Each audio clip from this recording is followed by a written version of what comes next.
Hank Morrison stood on his porch at dawn, coffee mug warming his calloused hands, watching frost melt off 100 acres of Iowa farmland his grandfather had cleared in 1924. 68 years old, Korean War veteran, widower twice over, first to death, second to something worse. The mourning doves were calling. The barn cat wound between his boots. Everything felt like it always had, except for the wrongness sitting in his gut like a stone. Inside, his wife Linda was packing suitcases for a cruise she'd surprised him with 3 days ago. 14 days in the Caribbean, all expenses paid, leaving tomorrow. A gift every man dreams of, she'd said, her smile too bright, her new perfume too sweet. Travis, the young handyman she'd hired last fall, would handle the farm while they were gone. Travis, who called him Pops now. Travis, whose truck spent too many hours in the driveway when Hank was supposed to be alone. He took a sip of coffee, bitter, black, the way he'd drunk it for 50 years. But that was only the beginning. 40 years. That's how long he'd been married to Linda. Not his first wife. That was Sarah, Bobby's mother, dead in childbirth back in '65. Linda came along 2 years later, a rebound for both of them. Her first husband had left her. Hank had a baby boy and a farm that needed a woman's touch. It worked. Or he'd thought it worked. He remembered their wedding at the courthouse. Her crying at her father's funeral 5 years in, how he'd held her through the night, the thank you notes she wrote every birthday, 1,000 small moments that felt real. Now she was inside packing designer luggage he'd never seen before, humming along to music from her phone. "Honey," her voice sailed through the screen door. "You going to help or just stand there?" Hank turned. Linda stood in the doorway, 61 but dressed younger. Tight jeans, that new perfume hanging in the air like a question. Her hair was different too. Blonder. When had that happened? "Coming," he said. Inside, the living room looked like a boutique exploded.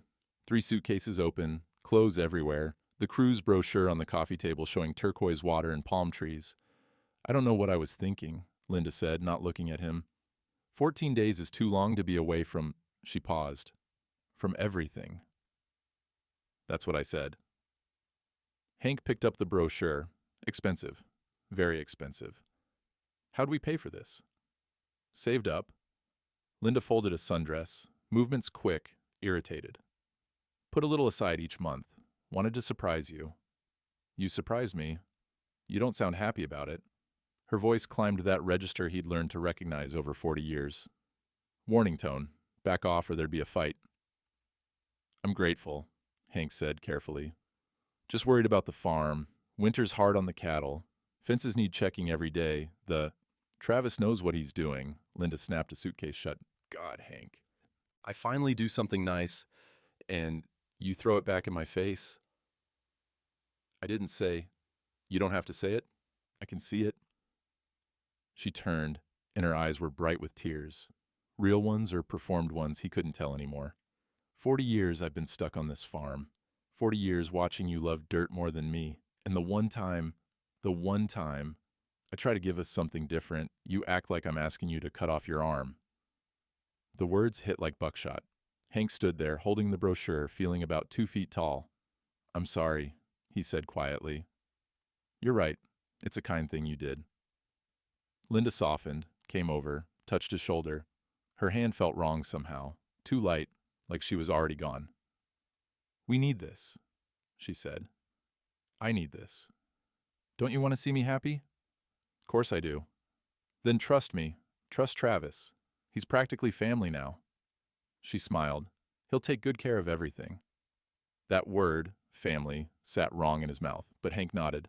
What else could he do? The screen door banged open. Travis Coleman walked in like he owned the place, gym bag over his shoulder, that protein shake in his hand.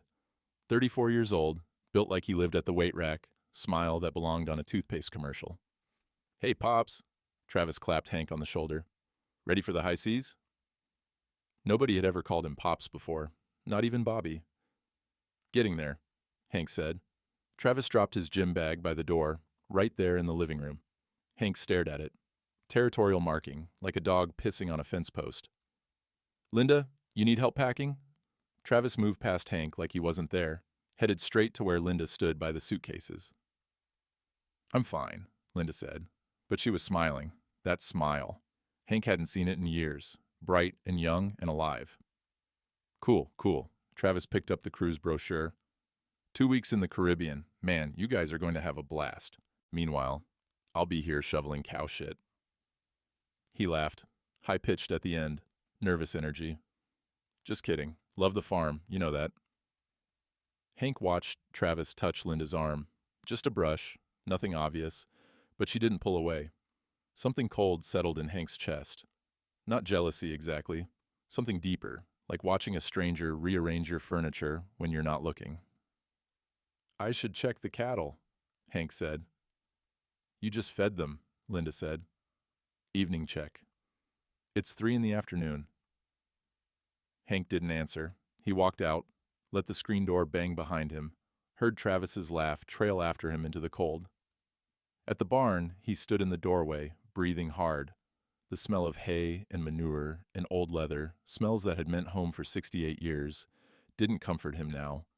Through the kitchen window, he could see them, Linda and Travis, heads close together, her hand on his shoulder, him saying something that made her throw back her head and laugh. Hank stood in the shadows, watching his own house. How long had this been going on? Morning came cold. Hank was up at 5 like always, coffee brewing before the sun showed its face. The kitchen smelled like it always did. Old wood, propane heat, yesterday's bacon grease. But the silence felt different, heavy. Linda's door, their door, stayed shut. He poured his coffee, black, stood at the window. Frost covered everything like accusation. Out past the barn, the oak tree his grandfather planted stood dark against the gray sky. His truck wouldn't start. Third time this week, Hank popped the hood, checked the battery connections, his hands steady even when his thoughts weren't. Fixed it himself, always had. Pride in that, not needing anyone for the small things. He was wiping his hands on a rag when Martha Hewitt's sedan pulled into the drive. Martha, 72, sharp as a tack, widow 5 years now. Her husband Tom had been Hank's foxhole buddy in Korea. After Tom died, pancreatic cancer, ugly and slow, Hank had helped with the hospice care, feeding, bathing, things you don't do for just anyone. She got out carrying a pie, apple, from the smell. Morning, Hank. Martha. He took the pie, still warm. You didn't have to. I know. She looked at him close, the way she did. Heard about your cruise. That's nice. Real nice. Something in her voice made him look up. Her eyes were careful. Linda's idea, Hank said. I'm sure. Martha glanced at the house, then back. Funny thing, I was over in Marshfield last Tuesday, saw Linda and that Travis boy at the diner there. Long ways to go for coffee. Hank's hands tightened on the pie tin. They mention anything about it? Martha asked, casual-like. No. She patted his arm. Well, I'm sure it was nothing. Just seemed odd is all.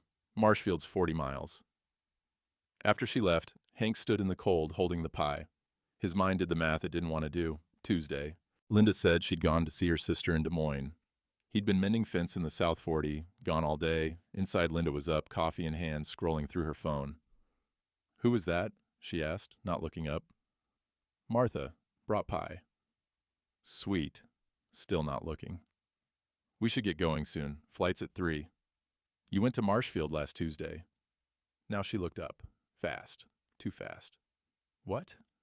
Martha saw you, at the diner, with Travis. Linda's face did something complicated, then smoothed out. Practice, maybe. Or maybe he'd just never noticed before. Oh, that, she laughed. Travis needed advice about his mother. She's sick. Didn't want people gossiping in our town. You know how it is. So we drove over there. She came close, put her hand on his chest. You're not jealous, are you? No. Good, because that would be crazy. She kissed his cheek. Her lips felt cold. Now help me load the car. We've got a plane to catch. Hank loaded the suitcases. Told himself Martha was just being Martha, protective, maybe seeing things that weren't there. Told himself Linda's explanation made sense. But that night, he couldn't sleep. At 2 in the morning, he got up, thought he'd check the cattle one more time before they left. Old habit. Control the things you can control. The house was dark except for one light in the kitchen. Through the window, he saw Linda's laptop open on the table. She'd fallen asleep on the couch, phone in hand, some reality show playing silently on TV. Hank stood outside in his coat, breath fogging the air. He shouldn't. He knew he shouldn't, but his feet carried him inside anyway, quiet, careful. The laptop screen glowed blue, email open. He could see Linda's name at the top, and below it, Travis's name. Hank's hand shook as he scrolled up. One email, then another, then another. Can't wait till the old man's out of the picture. 2 weeks is perfect. Your idea was genius. Gift him the cruise. We handle everything while he's gone. After we sell, I'm thinking 60-40 split. You put in more work, makes sense. God, I can't believe he doesn't suspect anything. Too busy with his precious cows to notice his wife's got a life. The words kept coming. Hank kept reading. His whole body went cold, then hot, then numb. More emails, attached documents, loan papers, something about power of attorney, a preliminary purchase agreement with Coleman Development Corporation. His farm. They were selling his farm. Hank sat down hard in the kitchen chair, kept reading because stopping meant it was real, and if he kept reading, maybe he'd find the part where it was a joke, or a misunderstanding, or... Old man, finally out of our hair. Split proceeds down the middle once the deal closes. He signed the POA last month, didn't even read it. Travis, your uncle's on board? Linda, yes. Coleman Development wants the whole property. The screen blurred. Hank realized his hands were shaking so hard the laptop rattled on the table. 40 years. He stood up, walked to the barn, sat on a hay bale in the dark. The barn cat found him there at dawn, meowing for breakfast. From the house, Linda's voice. Honey, coffee's ready. Big day tomorrow. Our cruise. Her cheerful tone, knowing what he knew now. Hank couldn't move, couldn't speak. How do you stand when the ground's gone? Hank sat in that barn until his coffee went cold in the house, until the sun came full up and burned the frost off the fence rails. The cattle lowed, needing attention. The chickens needed feeding. Life kept demanding things even when your world cracked open. He went through the motions, fed the animals, checked water troughs. His hands knew the work even when his mind couldn't hold onto a single thought for more than a few seconds. 40 years, just gone. Inside, Linda was singing, actually singing. Some pop song from the radio, her voice drifting out through the kitchen window. Hank stood by the barn door, listening to his wife sing, while she packed to steal his life. Bobby. He thought about his son, hadn't talked to Bobby in near 20 years. Not since that fight about the farm, about Bobby wanting to leave. Hank saying the land needed him, Bobby saying maybe he needed something more than dirt and obligation. You love this place more than you ever loved me, Bobby had said, standing right where Hank stood now. Maybe he'd been right. Maybe that's why Linda... No. Hank stopped that thought. This wasn't about him being a bad husband. This was about theft, about lies, about two people plotting to take everything while smiling to his face. The power of attorney. He remembered now, last month. Linda hovering while he dealt with a sick calf, fever burning through the little heifer. Linda, with papers saying something about medical emergencies, just a formality, honey, in case something happens. He'd signed it, barely looked, trusted her. Hank? Linda's voice from the porch. You coming? We need to leave in an hour. He walked to the house. Each step felt like walking underwater. Linda stood in the living room, 3 suitcases by the door, wearing a sundress he'd never seen, bright yellow, resort clothes. There you are. She checked her phone. Travis is coming by to go over everything one more time before we... I saw the emails. The room went very quiet. Even the old clock on the mantel seemed to stop ticking. Linda's face did that thing again, that complicated thing, then settled into something hard, cold, like she was deciding how to play this. What emails? Flat voice. Testing. All of them. Hank's voice came out steady, surprised him. The ones about selling the farm, about me being out of the picture, about splitting this money with Travis and his uncle at Coleman Development. Linda stared at him. 5 seconds. 10. Then she set down her phone very carefully. You went through my laptop. You forged my signature. I have power of attorney. Her voice climbed. I can do what I want. You tricked me into signing it. You gave it to me. She was yelling now, full voice. After 40 years of marriage, I'm entitled. I'm your wife. You're sleeping with Travis. Linda's laugh came out ugly. So what? You think I wanted this? You think I wanted to spend my whole life trapped on this godforsaken farm, watching you care more about cattle than me? So you decided to steal it. It's half mine anyway. She stepped closer, face red. 40 years, Hank. 40 years I've been stuck here. No travel, no life. Just this farm and you and your goddamn coffee at 5 a.m. Travis made me feel alive, young, like I mattered for something more than cooking your meals and washing your work clothes. Hank stood very still. Let her say it all. Get it out. And yes, Linda said, voice shaking now. Yes, we plan to sell it. Because I'm 61 years old and I want to live before I die. I want the beach and nice restaurants and a man who looks at me like I'm beautiful, not like I'm furniture. You could have divorced me and get half when I can get it all.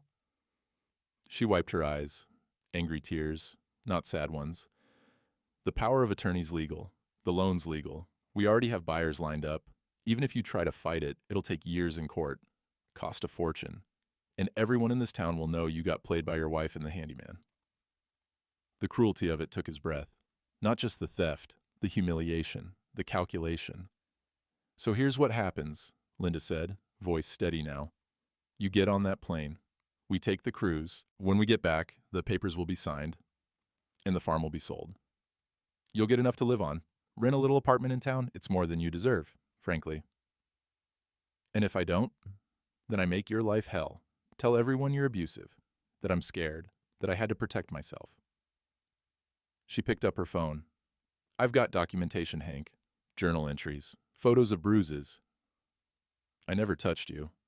Who do you think they'll believe? The scared wife or the angry old man? A truck pulled into the drive. Travis. Linda smoothed her dress, put on fresh lipstick, like they'd been discussing vacation plans instead of destroying his life. Get your suitcase, she said. We're leaving. Hank looked at her, really looked. Tried to find the woman he'd married 40 years ago, the one who'd cried at her father's funeral, who'd written thank you notes in careful cursive. She was gone. Maybe had been for years. Maybe had never existed at all. He walked out the back door while Travis came in the front, sat in the barn until dark. The barn cat curled up in his lap, purring like everything was normal. It wasn't normal. It would never be normal again. Night came. Hank didn't move from the hay bale. The barn cat eventually left, bored with his stillness. Through the gaps in the barn siding, he could see the house lit up like Christmas. Linda and Travis moving past windows, laughing probably, planning. His mind ran circles like a dog chasing its tail. He could call the police, tell them about the fraud, the forged documents, the conspiracy. But then what? Small town like this, word would spread before he hung up the phone. By Sunday service, everyone would know. Poor old Hank Morrison couldn't keep his wife satisfied. Got cuckolded by the handyman. The pity would be worse than the crime. He could confront them, really confront them. But they had legal documents now, that power of attorney. Linda said she had documentation, fake bruises, fake journal entries. In a he said, she said, who wins, the crying wife or the angry old man? He could refuse to get on that plane, stay home, guard his property. But then they'd know he knew, might accelerate their plans, might force his hand before he had any defense prepared. He could get on the plane, play along, hope that 2 weeks gave him time to, what? Think, plan, watch his farm get stolen from a cruise ship in the middle of the ocean? Every option was a losing hand. Hank stood up, knees popping, 68 years old, his back hurt, his hands were starting to show that tremor his father had developed in his 70s. He was strong still, capable still, but Travis was 34 and built like a brick shithouse. If it came to physical confrontation, no, that wasn't his way, never had been. He walked to the house. Linda was asleep on the couch, TV flickering. Travis's truck was gone. The kitchen table still had her laptop on it, closed now. Hank made coffee, stood at the sink, looking out at darkness. 40 years of marriage revealed as a lie. Every smile, every touch, every I love you. Had any of it been real? Or had she been counting the days, waiting for him to get old enough, weak enough, trusting enough to steal from? The worst part wasn't even the betrayal. It was the doubt, the looking back at every memory and wondering, their wedding. Had she loved him or just needed security? Bobby's childhood? Had she been a good mother or just playing a role? That time he'd been sick with pneumonia and she'd nursed him through it? Kindness or investment protection? He couldn't trust his own past anymore. Morning came. Linda got up, chipper as a songbird. Ready for paradise? She poured coffee like nothing had happened, like she hadn't threatened him 12 hours ago. Hank nodded, couldn't speak yet. Travis will be here at noon to take us to the airport. She checked her phone. I'm so excited. Aren't you excited? Yeah, she kissed his cheek. This is going to be good for us. You'll see. After she went to shower, Hank sat at the table. Thought about his grandfather clearing this land with a mule in a single-blade plow.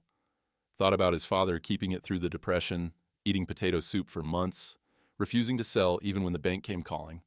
Thought about himself, 40 years of 5 a.m. mornings, of mending fence in August heat, of saving every penny to pay it off, 4 generations, about to end because he'd been stupid enough to trust his wife.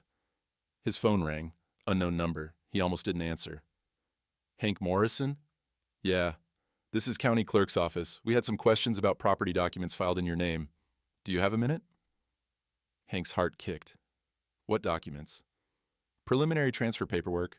Looks like you're selling to Coleman Development Corporation. We just needed to verify it. There were some signatures that looked... Well, our new clerk thought they looked off. Different from your signature on file from when you bought the tractor last year. I didn't sign anything for Coleman. Silence on the line. Then, Sir, you should probably come in. Today, if you can. I'm supposed to catch a flight. I'd come in first, Mr. Morrison. Hank hung up, stared at the phone. The clerk noticed. Someone noticed. He heard the shower turn off upstairs. Linda singing that same pop song.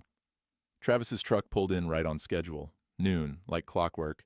Hank watched from the window as Travis got out, cocky smile in place, gym bag over his shoulder like he was moving in permanent. The kitchen door opened without a knock. Travis walked in like he owned the place. Big day, Pops. That high laugh at the end. You ready to sail the 7 seas while I hold down the fort? Hank turned, looked at Travis. Really looked. Saw the expensive watch, the designer shoes, the confidence of someone who'd never faced real consequences. Born pretty, born charming, skating through life on genetics and lies. Got a question for you, Hank said. Shoot. Your mother, the sick one you were talking about with Linda at the Marshfield Diner, how's she doing? Travis's smile flickered, just for a second. She's, better. Thanks for asking. What's she sick with? Cancer. Breast cancer. That's rough. Hank poured himself more coffee. My condolences. Yeah, well, Travis shifted his weight. Uncomfortable. She's a fighter. I'm sure. Hank took a sip. Funny thing, though. I've known your Uncle Richard for 20 years. Saw him at the hardware store last month. He mentioned your mother, his sister, passed away in 2015, car accident. The room went very still. Travis's face did something interesting. The charm dropped like a mask hitting the floor. What was left underneath was harder, meaner. You've been checking up on me, old man. Seemed wise. Well, Travis set down his bag, stepped closer, not threatening exactly, but territorial, dominant. Here's some wisdom for you. Your wife wants out, your wife wants me, and there's not a damn thing you can do about it. That's so. That's so. Travis smiled, and it wasn't charming anymore. You really think you can fight this? You're 68 years old. You probably can't even figure out how to use your laptop without help. Linda's got legal documents. I've got connections. My uncle's got money. What do you got? Hank didn't answer. I'll tell you what you got, Travis continued. You got a farm that's mortgaged to the hilt thanks to that loan we took out in your name. You got a power of attorney that gives Linda complete control. You got a wife who will testify you're abusive if you make trouble. And you got a town full of people who'll pity you at best, laugh at you at worst. You think you're the first punk who underestimated someone over 60? Travis laughed, that high-pitched, nervous one. I think you should get on that plane and accept reality. Some men get old with grace. Others get old and bitter and alone.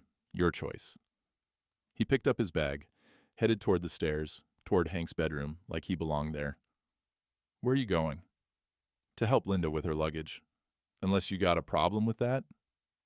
Hank watched Travis climb the stairs, heard Linda's voice upstairs, bright and welcoming, heard Travis say something that made her laugh, in his own house, his own bedroom, while he stood in the kitchen like a stranger. That evening, Hank drove to the cattle pond, stood at the edge where ice was forming, thin and dangerous. The sun was going down, bleeding red across the winter sky. Wind cut through his coat. It would be easy. So easy. Just walk out onto that ice, let it crack, let the cold water take him down. No more shame.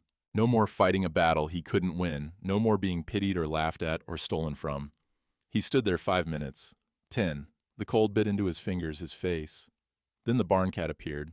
God knows how she'd followed him half a mile from the house, but there she was. Meowing, insistent, whining between his ankles like cats do, demanding dinner, demanding attention. demanding he stay alive to feed her ungrateful self. Hank picked her up, felt her purr against his chest. "You don't care about any of this, do you?" he said to the cat. She just purred louder. He walked back to the house, fed the cat, sat in the dark kitchen. Linda and Travis were gone. Off to some motel, probably. Final celebration before the cruise. Hank sat there until midnight, then 1 a.m., then 2. At 3 in the morning, he heard a car in the driveway. Martha's sedan. She knocked on the barn door even though she must have seen the kitchen light on. Hank met her there. She had a thermos of coffee and a folder thick with papers. "I know what they're doing," Martha said. Her face was hard, determined. "And you're not fighting this alone." Hank looked at her, this woman whose husband he'd helped to die with dignity, this neighbor who paid attention when everyone else looked away. "I can't," his voice cracked. "I can't let you get mixed up in this." "Too late. I'm already mixed up." She opened the folder. Photos, documents, timelines. "I've been watching for 3 weeks, Hank. Since I saw them at that diner, something felt wrong, so I paid attention." "Martha, Tom would have fought for you, so will I." She handed him the thermos.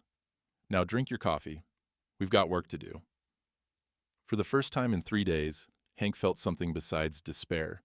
He'd forgotten what hope felt like. It hurt almost as much as the betrayal. Martha spread her papers across Hank's kitchen table like a general planning a campaign. Photos, receipts, a timeline written in her careful handwriting.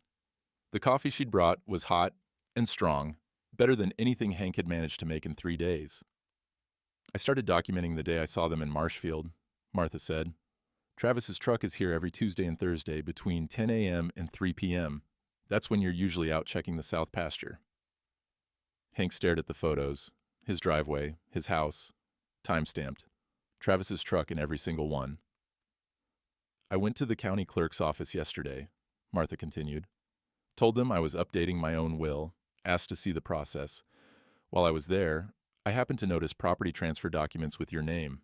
The signature looked wrong, Hank. The K in Morrison, you always make it with a sharp angle. These had a rounded loop." "They'll say I signed it." "Not when we show the discrepancy, not when we show the pattern." She pulled out bank statements. "I also talked to Jenny at First National, casually. Mentioned I was thinking of getting a home equity loan. She let slip that you'd taken one out last month. $50,000 against the farm." "I know you didn't, but legally, with power of attorney, Linda could." Martha's jaw was set. "Here's what they've done. They took out a loan using your property as collateral. That loan went into an account Linda controls. They've been moving money around, setting up the sale to Coleman Development.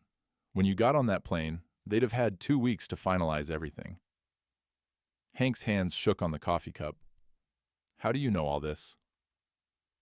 "Because Tom taught me to pay attention to paperwork.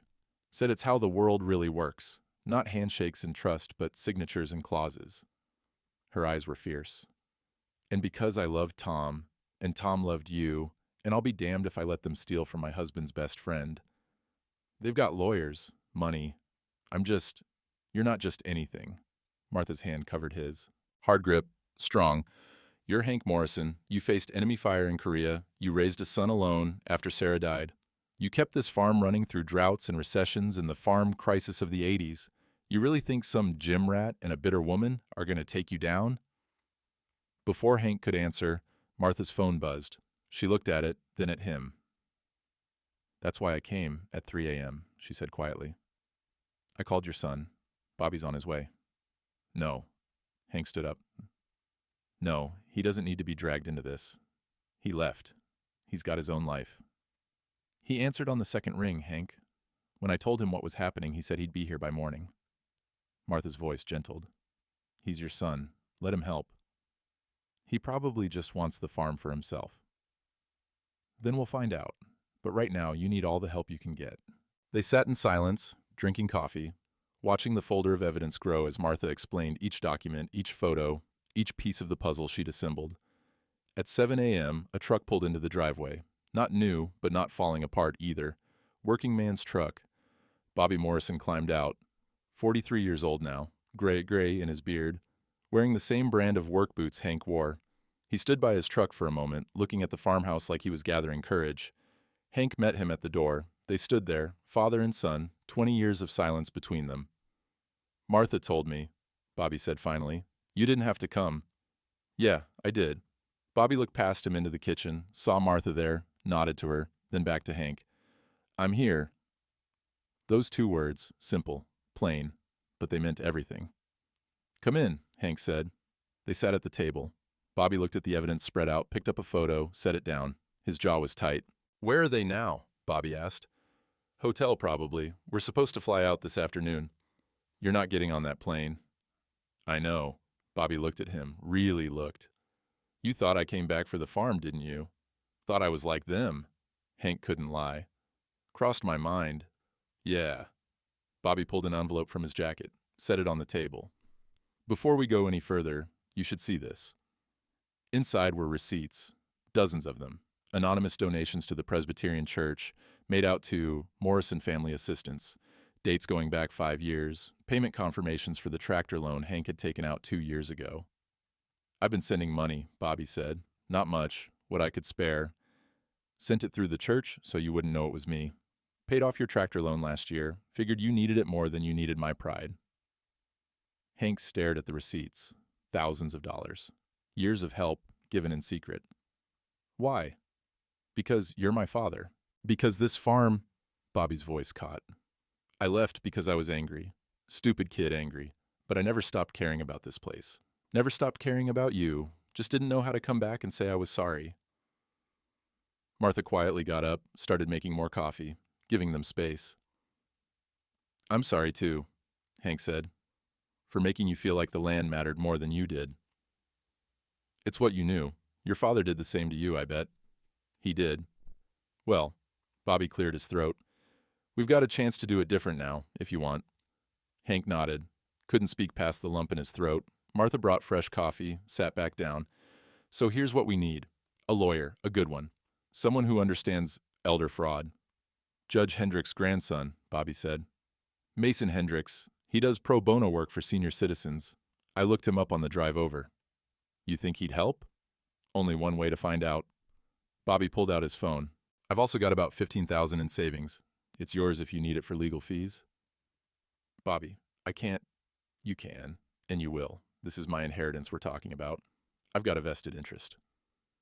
Bobby managed a small smile. Besides, I've got a daughter, Emma. She's 12. Never met her grandfather. I'd like her to have something to inherit besides stories about how we let them steal it. A granddaughter. Hank had a granddaughter he'd never met. I'd like to meet her, Hank said quietly. Then let's make sure you've got a farm to show her. Martha raised her coffee cup. To fighting back. Bobby raised his. To family. The kind that shows up. Hank raised his, hand still shaking but stronger than it had been 3 days ago. To taking back what's ours. They drank. Outside, the sun was coming up, frost melting off the fence rails, the oak tree standing dark against pink sky. Hank's phone buzzed. Text from Linda. Where are you? We need to leave for airport in 2 hours. He looked at Bobby, at Martha, at 20 years of pain and 3 weeks of evidence and 2 people who'd shown up when he needed them most. He typed back, not going, we need to talk. 3 dots appeared, disappeared, appeared again. Then, what do you mean you're not going? Hank set down the phone. She knows something's wrong. Good, Martha said. Let her worry. Bobby stood. I'm going to call Mason Hendricks. Get him here today if possible. We need to file a fraud complaint before they try anything else. He walked outside to make the call, giving Hank privacy. Martha squeezed Hank's shoulder. You're not alone anymore. Remember that. Through the window, Hank watched his son pace the driveway, phone to his ear, gesturing like he was arguing a case, defending his father, defending the farm. After 20 years, some things break, some things bend, but roots hold. Mason Hendricks showed up 3 hours later. Young guy, maybe 32, wearing a suit that had seen better days and carrying a briefcase held together with duct tape. But his handshake was firm and his eyes were sharp. My grandfather always said the law should serve justice, not just the wealthy, Mason said, settling into a kitchen chair. Let's see what we're dealing with. They laid it all out, Martha's documentation, the forged signatures, the fraudulent power of attorney, the emails Hank had seen, the loan taken out in his name. Mason made notes, asked questions, photographed everything with his phone. "This is textbook elder fraud," he said finally. "Possibly conspiracy. The signature discrepancy alone gives us grounds to challenge the POA. Add in the pattern of deception, the Coleman development connection." He looked up. "You know they're under investigation in 3 other counties for similar schemes?" "I didn't." "They are. My colleague in Marshall County has 2 cases just like yours. Richard Coleman's company targets aging farmers, uses family members or romantic partners to gain access, then systematically strips the assets." Mason's jaw tightened. "Travis Coleman is Richard's nephew. This isn't romance. It's organized theft." Hank felt something cold settle in his gut. Linda wasn't even the mastermind. She was a tool. They'd found her resentment and weaponized it. "What do we do?" Bobby asked. "First, we file a fraud complaint with the county. That puts everything on hold. No sales can go through while it's under investigation. Second, we get a restraining order against Travis. Third, we freeze all accounts connected to that fraudulent loan." Mason pulled out his laptop. "I can file the initial paperwork today. But Hank, you need to be prepared. This is going to get ugly. Linda will fight back." "Let her. She'll claim abuse. That's the standard defense in these cases. She'll say you controlled her, isolated her, that she feared for her safety. I never laid a hand on her." "I believe you. But we'll need character witnesses. People who can testify to your reputation, your marriage, the timeline of events." "I'll testify," Martha said immediately. "Me too," Bobby added. "Good. We'll also need Sheriff Dawson involved. Make this official." Mason started typing. "Hank, one more thing. You were supposed to fly out today. Don't. Stay here. Make it clear you're not abandoning your property." Hank's phone buzzed again. "Linda. 5th call in an hour." He let it go to voicemail. "She's going to show up here," Bobby said. "Good," Mason replied. "Let her. We'll be ready." They worked through the afternoon, statements written, documents copied. Mason filed the fraud complaint electronically, then drove to the courthouse to hand-deliver copies to the clerk and the sheriff's office. Sheriff Tom Dawson came back with him. Old friend. They'd served on the volunteer fire department together for 15 years. "Hank," Tom's handshake was solid, his face was grim. "I'm sorry you're going through this." "Appreciate you coming, Tom. I read the complaint. This is serious. I'm going to need to talk to Linda and Travis, get their side, but between you and me," Tom glanced at the evidence spread on the table, "this doesn't look good for them." "When will you talk to them?" "Soon as they show up. Mason said they're supposed to be at the airport?" 3 hours ago." Tom nodded. "I'll wait." They didn't have to wait long. At 6 p.m., Travis's truck roared into the driveway. Gravel spraying, he jumped out, face red, Linda right behind him. Hank stood on the porch, Bobby beside him, Martha in the doorway, Tom Dawson's patrol car visible in the drive. Travis saw the sheriff and stopped short. Linda pushed past him. "Hank, what the hell? We missed our flight. Do you know how much that cost?" "More than you paid for it, I'm guessing." "What's that supposed to mean?" But her eyes were nervous now, darting to Tom, to Martha, to Bobby. "Means I know about the loan, the forged documents, the plan to sell my farm while I was on a cruise ship."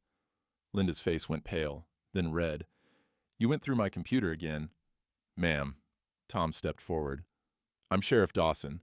I need to ask you and Mr. Coleman some questions about fraud allegations." "Fraud?" Linda's voice climbed. "This is insane. Hank, tell them, can't help you this time, Linda." Travis tried to get back in his truck. Tom blocked him. "Mr. Coleman, stay put, please. I don't have to talk to you." "No, sir, you don't. But you're not leaving either. Not until we sort this out." Mason appeared from inside the house, briefcase in hand. "Mrs. Morrison, Mr. Coleman, I'm Mason Hendricks representing Hank Morrison. We filed a fraud complaint with the county. All property transfers are frozen pending investigation. I'd advise you both to get lawyers." Linda looked at Hank. Really looked. Saw something in his face that maybe she'd never seen before. "You're really doing this," she said.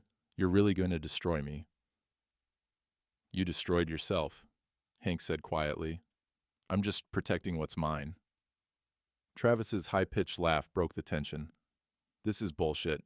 Uncle Richard will—" "Your uncle was arrested this morning," Tom said. "Marshall County. Multiple counts of elder fraud. I'm surprised you didn't know." Travis's face went white. Linda grabbed Hank's arm. "Please. We can work this out. I made a mistake. I was confused. Travis took advantage of me. Don't you dare, Travis snarled at her. This was your idea. You came to me. You said, shut up, Linda screamed. Tom stepped between them. Folks, let's all calm down. Mr. Coleman, Mrs. Morrison, I'm going to need you both to come to the station. Answer some questions. Am I under arrest? Linda's voice shook. Not yet, but I strongly suggest you cooperate. They left. Travis in his truck, Linda in her car, Tom following both of them to make sure they actually went to the station. The silence after they were gone felt like after a storm passes. Heavy, thick. Well, Bobby said, that went better than expected. It's not over, Mason warned. They'll lawyer up. Fight back. This could take months. I've got time, Hank said. He sat down on the porch steps. Bobby sat beside him. Thanks for coming, Hank said. Thanks for letting me. They sat quiet, watching the sun go down, the oak tree throwing long shadows across the frost. Inside, Martha was making dinner. The smell of pot roast drifted out. For the first time in a week, Hank felt hungry. The call came 3 days later. Mason's voice was tight with controlled anger. They want to meet, face to face. No lawyers present. Linda's claiming she can explain everything, that it's all a misunderstanding. It's a trap, Bobby said. He was staying in the guest room now, had moved his things from storage without asking. Just did it. Probably, Mason agreed. But here's the thing. Sheriff Dawson will be there. I'll be there. We can control the environment. And honestly, let them talk. People like this, when they're cornered, they turn on each other. We might get admissions we can use. Hank thought about it. About Linda's face when she'd threatened him when the mask had dropped completely. About Travis's cocky smile, his old man comments. Let's do it, he said. Here, in my house, 9 a.m. tomorrow.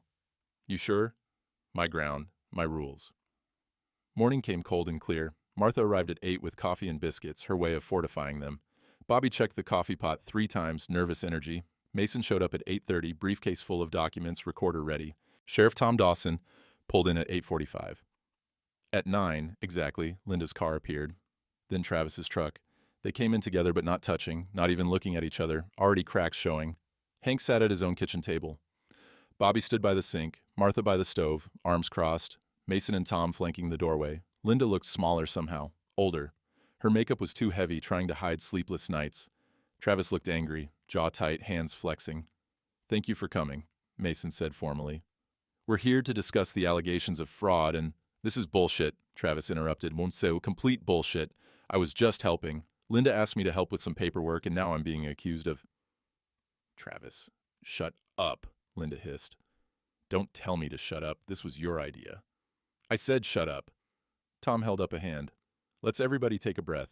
Mrs. Morrison, you said you could explain. We're listening. Linda looked at Hank. Tears started. Real ones or performed ones, he still couldn't tell. I made a mistake, she said. I was lonely. Hank, you have to understand. 40 years on this farm. No life. No friends. You were always working, always focused on the cattle, the fence, the crops. I felt invisible. So you decided to steal from me.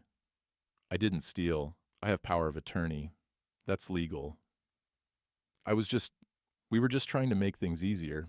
The farm's too much for you now. You're 68. It was time to sell, move somewhere easier, and you were too stubborn to see it. The loan was in my name. I never authorized it. You gave me power of attorney. Under false pretenses, Mason said quietly. While Mr. Morrison was distracted with a sick animal. You specifically engineered that moment. We have evidence. Linda's face hardened. Prove it. We can. Mason opened his folder. County clerk records show you filed property transfer documents with forged signatures. The signature analysis is conclusive. You also took out a $50,000 loan using forged authorization. That's fraud, Mrs. Morrison. Multiple counts. She made me do it, Travis said suddenly. Everyone turned to look at him. I'm serious.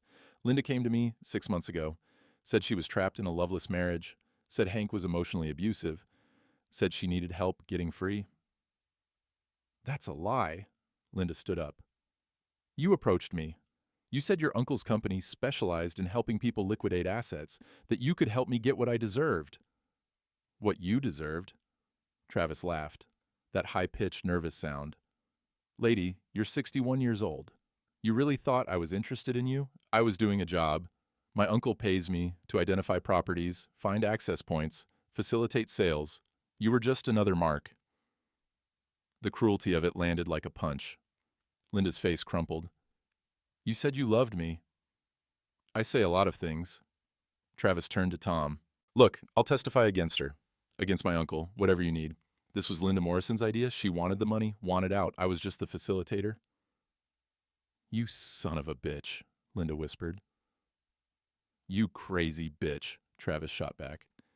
You really thought this would work? That you'd get the farm, get the money, get me, and ride off into the sunset? Jesus, you're delusional. Linda slapped him, hard. The crack of it echoed in the kitchen. Travis touched his face, smiled. There it is, the real you, violent, unstable. See, Sheriff? See what I've been dealing with? Tom stepped between them.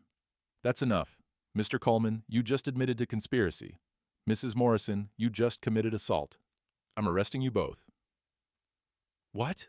Linda's voice went shrill. No, you can't. Hank, tell them I didn't mean saw. I can't help you, Hank said. His voice was steady, calm. You made your choice, now live with it. Tom cuffed them both, read them their rights. The words Hank had heard on TV 1,000 times, but never in his own kitchen. Linda was crying now, real tears finally. Hank, please, I'm your wife. 40 years, that has to mean something. It did, Hank said. Right up until you sold it for a cruise ship vacation. Travis tried one more time. My uncle's lawyer will destroy you in court, old man. You have no idea who you're messing with. Your uncle's in jail, Tom said. His company's being liquidated. You've got nobody. They took them out, Linda screaming, Travis silent now, finally understanding. The house went quiet. Martha started cleaning up coffee cups. Bobby sat down hard in a chair. Mason packed his briefcase. That went about as well as it could, Mason said. We've got admissions, testimony, Travis turning on Linda, Linda turning on Travis. The DA will love this. Hank walked to the porch, stood looking at his farm, his land, still his. Bobby came out, stood beside him. You okay? No, Hank said honestly. But I will be. They stood quiet, 2 men, 3 generations of family on this ground. I'm staying, Bobby said. If you'll have me. Not just for this, for good. Emma too, when school's out. We'll make this work. Hank nodded, couldn't speak. Inside, Martha called, Breakfast is ready. Y'all need to eat. They went in, sat at the table, ate pot roast and biscuits while morning light filled the kitchen. Outside, the oak tree stood witness. Some things break, some things hold. The first week after the arrests, Hank's phone wouldn't stop ringing. Reporters, Linda's lawyer, the county prosecutor wanting statements. He let them all go to voicemail, let Mason handle the calls that mattered. The second week, the stares started. Church on Sunday, Hank walked in with Martha on one side, Bobby on the other. The congregation went quiet. Then the whispers began. Some folks came up after service, shook his hand. You did right, Hank. Sorry, you went through that. Takes courage to stand up. Others kept their distance. A few women looked at him with pity he couldn't stand. One older lady, Helen Crawford, actually approached Linda's lawyer about that poor woman being persecuted by her controlling husband. Bobby wanted to confront her. Hank said no. Let people believe what they needed to believe. The third week, Mason called with news. Travis took a plea deal. 3 years. He's testifying against Linda and his uncle. Says Linda initiated everything, that she'd been planning this for over a year. And Linda? Fighting it. Her lawyer's going with the abuse defense. Says she was a battered woman trying to escape, that she acted out of fear. Hank thought about the emails he'd read. Linda's words, can't wait till the old man's out of the picture. Her laughter planning his humiliation. Nothing in those emails suggested fear. How long until trial? 4 months, maybe 5. These things take time. 4 months of living in limbo. 4 months of people whispering. 4 months of sleeping in a house that still smelled like Linda's perfume. Bobby started clearing out her things, packed them in boxes, put them in the barn. Hank couldn't watch, just heard the sounds through the walls, drawers opening, closet doors, the ghost of 40 years being erased one box at a time. Found something, Bobby said one evening, handed Hank a journal, Linda's handwriting. Hank opened it. Recent entries, last few months. Hank looked at me today like I was furniture. 40 years, and I'm invisible. Travis makes me feel alive, young, beautiful, things I haven't felt in decades. I deserve this money. I've earned it. 40 years of cooking and cleaning and pretending to care about cows. But earlier entries told a different story. Hank fixed the porch swing today, surprised me with coffee in bed. Sometimes he can still be sweet. Bad storm last night. Hank held me. I remembered why I married him. When had it changed? When had resentment calcified into hatred? Or had she always been this person, just hidden it better? Hank closed the journal, handed it back to Bobby. "Burn it," he said. "You sure? Might be useful for—" "Burn it. I don't need to read her justifications." Bobby nodded, took it to the burn barrel. The fourth week, Linda's lawyer called directly. Woman named Patricia Hardwick. Sharp voice, no warmth. "Mr. Morrison, my client would like to speak with you." "No." "She's willing to admit fault, apologize.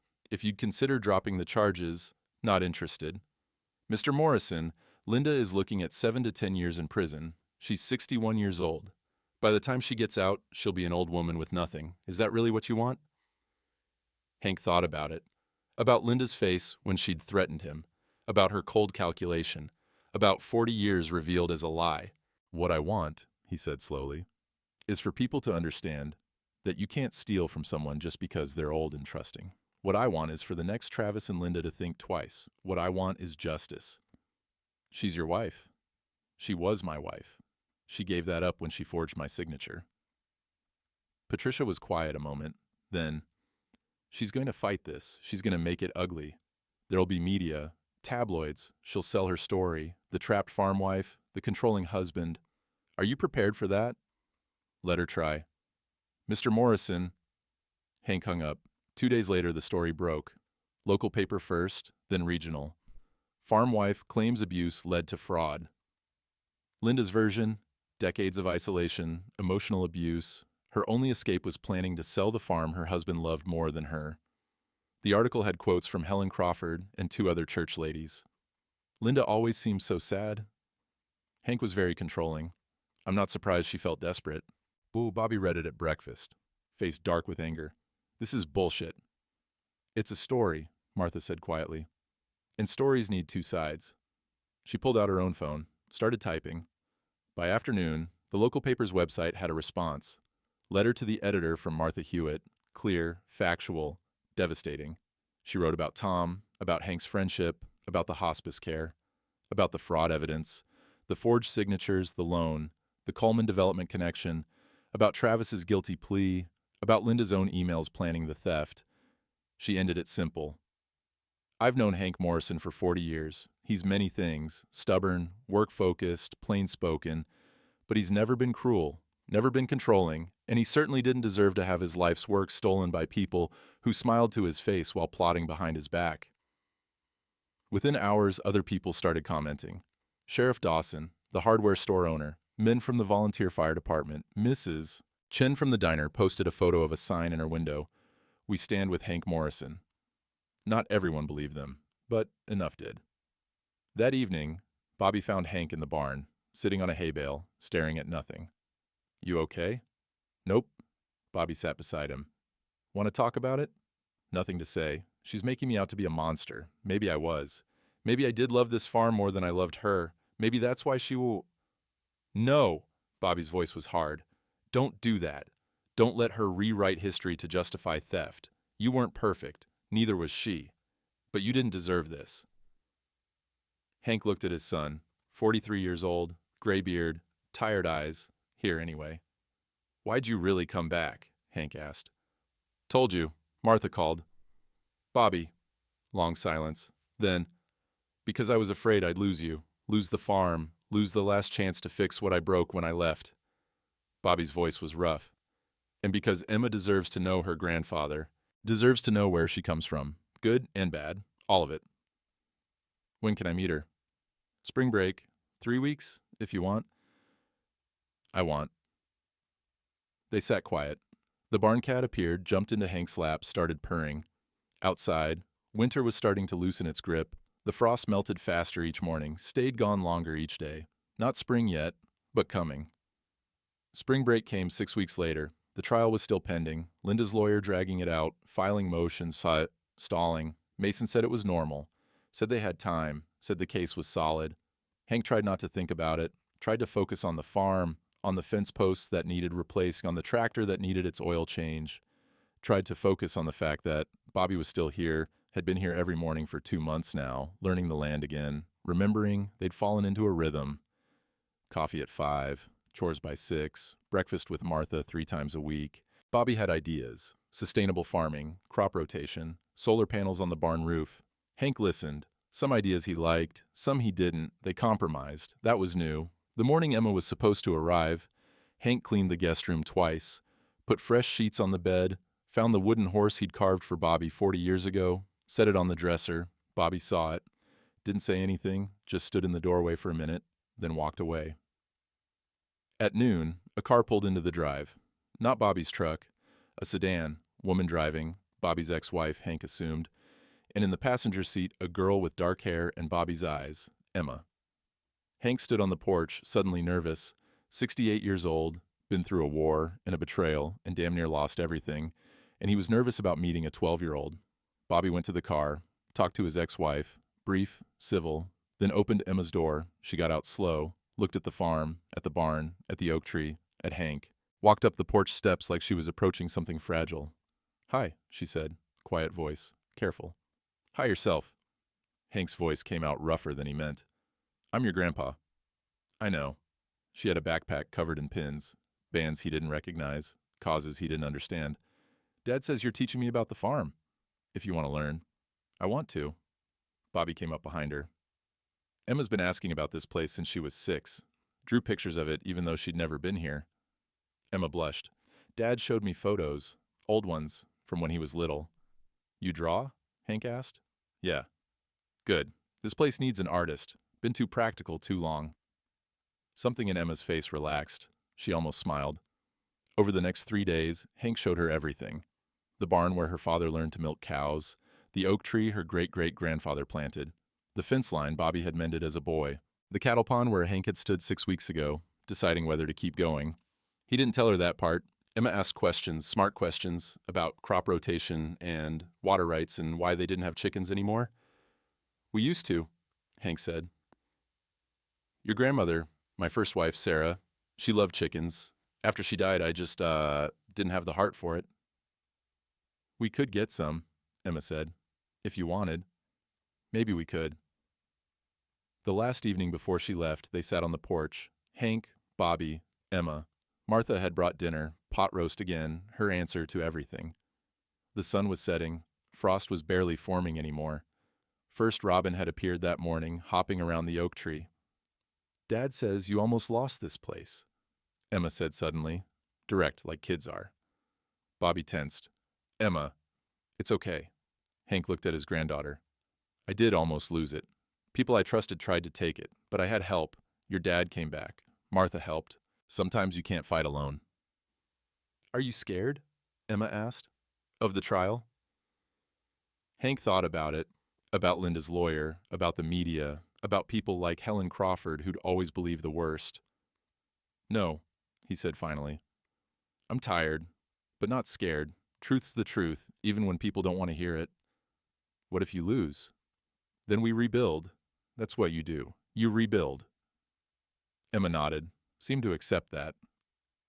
Later, after she'd gone to bed in the room with the wooden horse, Bobby sat with Hank on the porch. "Thank you," Bobby said. "For what?" "For letting her in. For letting us in. I know it wasn't easy after everything that happened. You're my son, she's my granddaughter. That's not complicated." "It could have been. Yeah, but it's not." Hank looked at the farm stretching out in the darkness. 4 generations, about to be 5. "Your mother would have liked her, Sarah. She would have loved having a granddaughter." "I wish I remembered Mom better.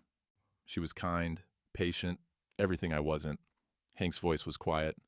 "Maybe that's what we passed down, not just land, but the gaps, the places where we failed, so the next generation can do better."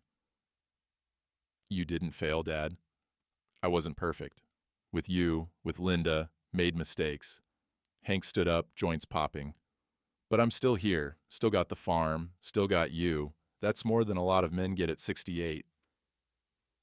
Inside, Martha was washing dishes, humming something old and familiar. Bobby started to go in, then stopped. Emma asked if she could come back this summer, spend a month, help with the farm. Tell her yes. You sure? I'm sure. After Bobby went inside, Hank stood alone on the porch. Coffee, long cold, stars coming out, the oak tree dark against the sky, budding now, spring coming whether winter wanted it or not. His phone buzzed. Text from Mason. Trial date set, June 3rd. We're ready. Hank looked at it, put the phone away. He'd face it when it came. Face whatever happened. Because that's what you do. You stand. You face it. You survive. The frost was melting. Same farm, same oak, same porch, different man. Maybe that was enough. 3 months later, the trial ended. Linda took a plea deal on the courthouse steps. 7 years, eligible for parole in 5. Her lawyer had finally showed her the evidence, the emails, Travis's testimony, showed her what a jury would see. She looked at Hank one last time before they took her away. He didn't look back. Some things break so completely, the pieces don't even fit the trash. You just leave them where they fell. The farm was his again, free and clear. Mason had gotten every fraudulent document voided, every loan dismissed. The county even apologized for not catching the forgery sooner. Hank should have felt victorious. Mostly he just felt tired.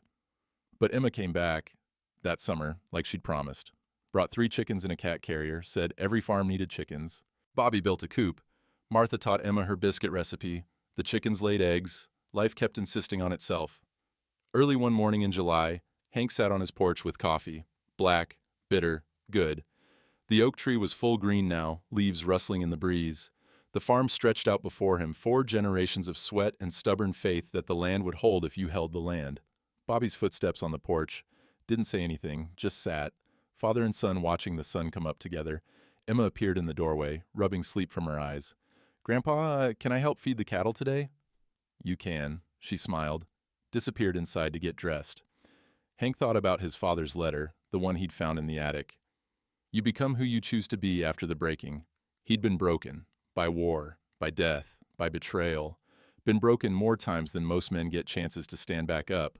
But here he was, standing. The frost melted into the soil every spring, same as it did when his grandfather cleared this land, same as it would when Emma's children stood here. The breaking and the thaw, the freeze and the bloom, that was the rhythm, and he was still here to feel it. Some things break, some things bend, roots hold,